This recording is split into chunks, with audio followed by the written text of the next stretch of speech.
আসি আমরা নাবালিগ বাচ্চার উপরে রোজা রাখা ফরজ হয় কিনা।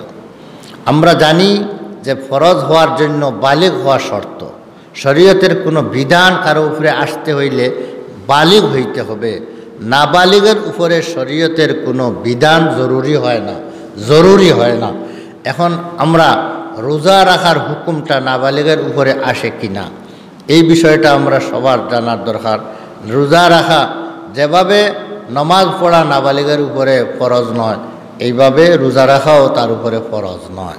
রোজা রাখার ফরজ নয়, এভাবে শরীয়তের কোনো বিধান পালন করা তার উপরে জরুরি হয় না নাবালিগ অবস্থাতে। তবে নাবালিগ বাচ্চাকে তমরিন এবং মশক দেওয়ার জন্য আপনি সে বালিগ হওয়ার পরে শরীয়তের বিধিবিধান সে পালন করতে হবে। সেই শরীয়তের বিধিবিধান সে পালন করার আগে তাকে বিধান পালন করার যোগ্য বানাইয়া তোলা গার্জেন্টের দায়িত্ব। সেই হিসাবে নবী করিম সাল্লাল্লাহু আলাইহি ওয়াসাল্লাম ফরমান, মরু সিবিয়ানাকুম বিসসালাতি ওয়া হুম আবনাউ সাবঈন ওয়াজরিবুহুম ইযা বালাগু 10। তোমাদের বাচ্চারা যখন 7 বৎসর হয়ে যাইবে, অর্থাৎ 7 বৎসর পরে যে সময় 8 নম্বর বৎসরে তাদের বয়স হয়ে যাইবে, 8 নম্বর বছর আরম্ভ হবে, তখন তোমাদের সন্তানদেরকে নির্দেশ দাও তারা যেন নামাজ পড়ে। নামাজ পড়ার নির্দেশ দিতে হবে 7 বৎসরের ছেলেকে, 7 বৎসরের মেয়েকে নামাজ পড়ার নির্দেশ গার্জেন্টের উপরে ওয়াজিব হইল। বাচ্চাকে নামাজের নির্দেশ দেওয়া, বাচ্চাকে নামাজের নির্দেশ দেওয়া ওয়াজিব। তাই এর আগে তো নামাজ শিখানি ওয়াজিব হইবে। নামাজ না শিখাইলে আপনি বাচ্চাকে কিভাবে আপনি শিক্ষা দিবেন, কিভাবে বলবেন নামাজ পড়ো? এই জন্য আমাদের বাচ্চাদেরকে 7 বৎসর পুরার আগে নামাজের প্রয়োজনীয় মাসলা মাসাইল, নামাজের প্রয়োজনীয় সূরা কেরাত যেগুলা লাগে এইগুলা আপনি শিক্ষা দিয়া দিতে হইব। নামাজ পড়ার তরিকা থেকে শিক্ষা দিতে হবে। এই জন্য সাবাহি মক্তবের মধ্যে বাচ্চাদেরকে পাঠানোর ইন্তজাম করতে হবে। সাবাহি মক্তবের মধ্যে পাঠানোর গুরুত্ব দায়িত্ব গ্রহণ করতে হবে। আপনার বাচ্চাকে নামাজ শিক্ষা দেওয়া এটা আপনার দায়িত্ব। তাই 7 বৎসর পুরার পরে বাচ্চাকে নামাজের হুকুম দিবেন। আর নবী করিম সাল্লাল্লাহু আলাইহি ওয়াসাল্লাম বলেন, ওয়াজরিবুহুম ইযা বালাগু 10। 7 বৎসরে নামাজের হুকুম দিবেন, নামাজ পড়ার জন্য বলবেন। নামাজ পড়ার সময় বলার পর সে তো নামাজ পড়বে, হয়তো তার মধ্যে গাফলতি থাকতে পারে, গাফলতি ত্রুটি বিচ্যুতি থাকতে পারে। এই জন্য যখন 10 বৎসর হবেন, 10 বৎসরের আগে তাকে মারপিট করবেন না, নামাজ না পড়ার কারণে মারবেন না, দমক দিবেন, তাকে বুঝাইবেন, বুঝাইয়া নামাজের জন্য প্রস্তুত করবেন। কিন্তু গাফলতি যদি থেকে যায় তাহলে মারধর করবেন না, বুঝাই সুঝাইয়া চলার চেষ্টা করবেন। কিন্তু 10 বৎসর যখন বাচ্চার বয়স হয়ে যাইবে তখন আর তাকে কোনো কনসিডার করতে নাই। ওয়াজরিবুহুম ইযা বালাগু 10। 10 বৎসর হয়ে গেলে এই বাচ্চাকে নামাজ পড়ার জন্য মারতে হবে, মারিয়াও নামাজ পড়াইতে হবে। আর এখন আর নামাজের মধ্যে কোনো ধরনের কনসিডার দেওয়া যাবে না। এই হাদিসের ভিত্তিতে নামাজ হইল একজন ইমানদারের যত আমল আছে সকল আমলের মধ্যে সর্বশ্রেষ্ঠতম আমল হইল নামাজ। আর এই হাদিসের মধ্যে শুধু নামাজের কথা উল্লেখ করা হয়েছে। নামাজের উল্লেখের ধারা কি আমরা শুধু নামাজই বুঝলাম? বলে না, ফুকাহায়ে কেরাম বলেন না, এটার দ্বারা শুধু নামাজ নয়। ফতোয়ায়ে শামির মধ্যে লিখেছেন যে একজন বাচ্চার জন্য রোজার সেই হুকুম যেটা নামাজের হুকুম, নামাজের যে হুকুম রোজার ক্ষেত্রেও সেই হুকুম, নামাজের যে হুকুম রোজার ক্ষেত্রেও সেই হুকুম। অর্থাৎ নামাজ যে সময় বাচ্চাকে নামাজের নির্দেশ যে বয়সে দিতে হয় সেই বয়সে রোজারও নির্দেশ দিতে হয়। নামাজের জন্য যে বয়সে যাওয়ার পরে মারতে হয়, মারিয়া নামাজ পড়াইতে হয়, সেই বয়সে গেলে রোজাও মারিয়া ধরিয়া তাকে মারধর করেও রোজা রাখাইতে হবে। তবে এখানের মধ্যে ফুকাহায়ে কেরামে একটু কনসিডার করেছেন, সেটা হইল 7 বৎসর পরে যখন বাচ্চার বয়স 8 বৎসর হয়ে গেছে, এই সময় তো বাচ্চাকে রোজা রাখার নির্দেশ দিতে হবে, তুমি রোজা রাখো। তবে 10 বৎসর পুরার আগ পর্যন্ত, অর্থাৎ 8, 9, 10 এই 3 বৎসর, এই 3 বৎসরের বাচ্চাকে একটু ছাড় দিবেন। তার বয়সের সাথে তার বডিরও মিল কতটুকু আছে দেখবেন যে বডি কতটুকু জারবে, বডি জয়টা রোজা রাখলে সহ্য করতে পারবে, ওটা রোজা রাখার জন্য আপনি বলেন। রোজা রাখার জন্য তার বডিকে মাফিয়া আপনি কয়টা সহ্য করতে পারবে, ধারণ করতে পারবে, ওটা যটা রোজা রাখতে পারবে ওটা রোজা আপনি বাচ্চাকে রাখার জন্য নির্দেশ দিবেন। এই জন্য 30 রোজা রাখার জন্য বলবেন না, বরং তাকে বলবেন তুমি রোজা রাখো, তবে দেখবেন তার বডির অবস্থা। যদি দেখেন যে সহ্য করতে পারতেছে না, বলবেন তুমি খাইয়া ফেলো। সহ্য করতে পারতেছে না, দিনের বেলার বাচ্চা রোজা রাখছে, দুপুর পর্যন্ত কোনো সময় বরদাস্ত করতে পারছে, চলো, পরে আর সহ্য করতে পারতেছে না, তাকে বলেন তুমি আজকে খাইয়া ফেলো, আচ্ছা তুমি খাইয়া ফেলো। এর পরের দিন আবার যখন আবার সেহরি খাইবে, খাইয়া রোজা আরম্ভ করবে, আগের দিন দুপুর পর্যন্ত যদি আঙ্গাজ করতে পারে, টিকতে পারে, তো এর পরের দিন আরও 1 ঘন্টা পরে সে পর্যন্ত টিকতে পারবে। তখন আপনি 1টা পর্যন্ত তাকে দেখবেন যে এখনও সে অস্থির নয়, সে এখনও দাঁড়তে পারতেছে, তো তাকে চলতে দেন।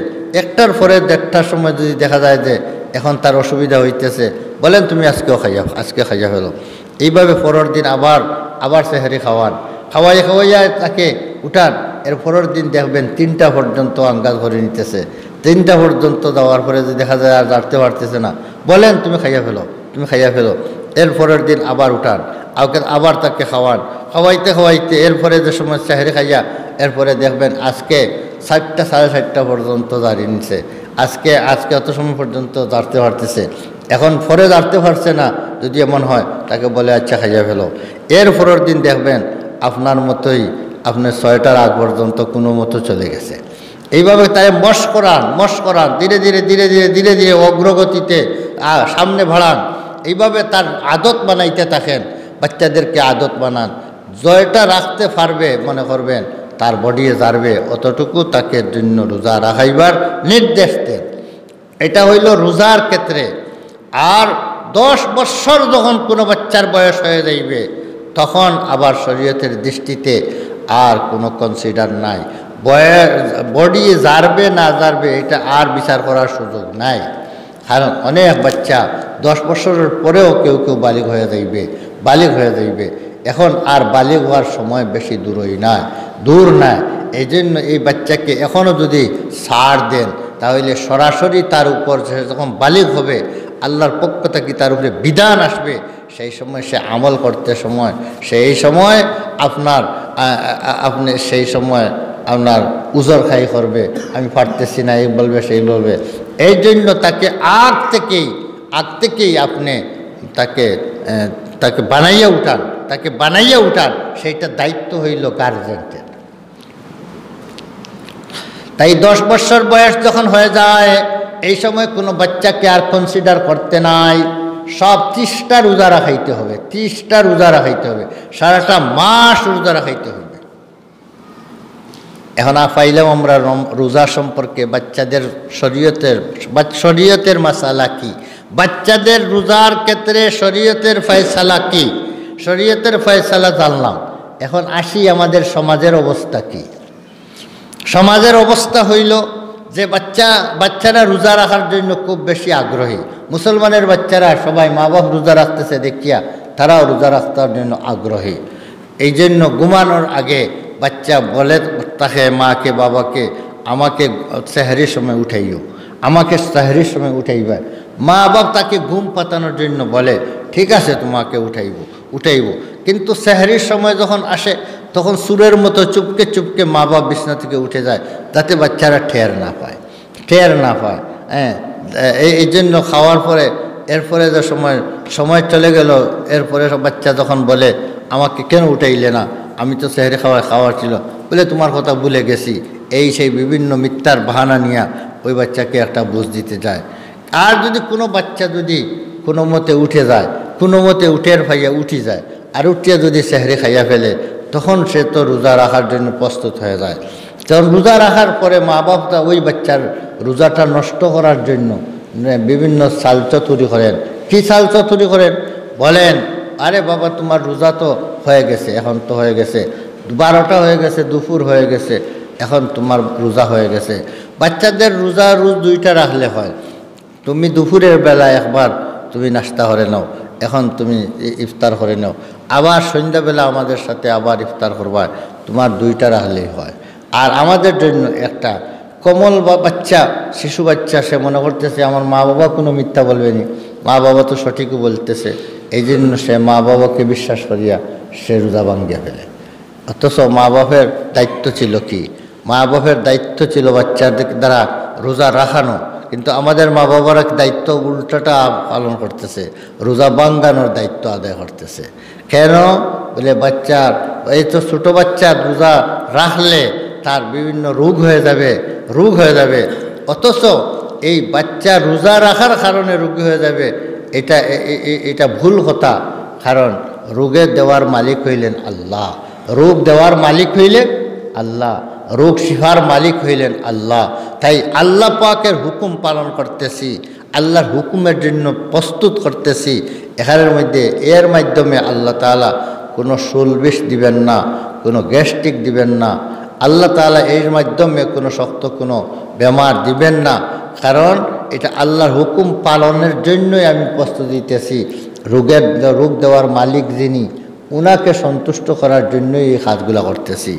এই জন্য এগুলা ভুল কথা, বাচ্চার বেমার রোগ হয়ে যাইবে, এটা ভুল কথা। এই জন্য আপনারা আমাদের মা বাবারা যারা এই কাজটা করেন, আমার সবার কাছে আমার এইটা অনুরোধ থাকবে যে আপনারা ছোটো ছোটো বাচ্চাদেরকে রোজার জন্য প্রস্তুত করেন, রোজা রাখানোর জন্য প্রস্তুত করেন। তাহলে সমাজের মধ্যে রোজা খানেওয়ালা মানুষ পাওয়া যাবে না, বড় হওয়ার পরে রোজা খানেওয়ালা মানুষ পাওয়া যাবে না। ছোটো থেকেই তার রোজা রাখার অভ্যাস তখন হয়ে যাইবে, সেই বাচ্চা বড় হইলে আর রোজা খাইবে না। তো ব্রাদারান ইসলাম, রোজা বাচ্চাদের মাধ্যমে রোজা রাখাইব, রোজা ভাঙ্গানোর চেষ্টা করব না, রোজা রাখাইব। আল্লাহ পাক আমাদেরকে সবাইকে তৌফিক দান করুক। এক মাসলা বললাম, এটা শতকরা 95% মহিলারা এই মাসলা ভুল পথে আছে, গুনাহ করতেছে। ওই বাচ্চায় রোজা না রাখলে কোনো গুনাহগার হবে না, কিন্তু 10 বছর হওয়ার পরে যদি বাচ্চাকে রোজা রাখতে আপনি মারিয়া ধরিয়া যদি তাকে রোজা না রাখান, তাহলে গার্জেন্ট গুনাহগার হবেন, সে কোনো গুনাহগার হবে না। তাকে নির্দেশ দেওয়া ওয়াজিব, তাকে মারিয়াও রোজা রাখানো ওয়াজিব। তাই আপনি মারলেন না রোজা রাখার জন্য, এই জন্য গুনাহগার বাচ্চা রোজা না রাখার কারণে কোনো গুনাহগার হবে না, মা বাপ গুনাহগার হবেন। এই জন্য সকল মা বাপ সচেতন হওয়ার দরকার যে বাচ্চাদেরকে রোজা রাখানোর জন্য প্রস্তুত করার দরকার। তারা আসে প্রস্তুত, আপনি সুযোগ দেওয়ার দরকার। বাচ্চারা প্রস্তুত আসেই, কিন্তু আপনারা সুযোগ দেন না, সুযোগ দিয়া বাচ্চাদের মাইকে রোজা রাখাইবেন।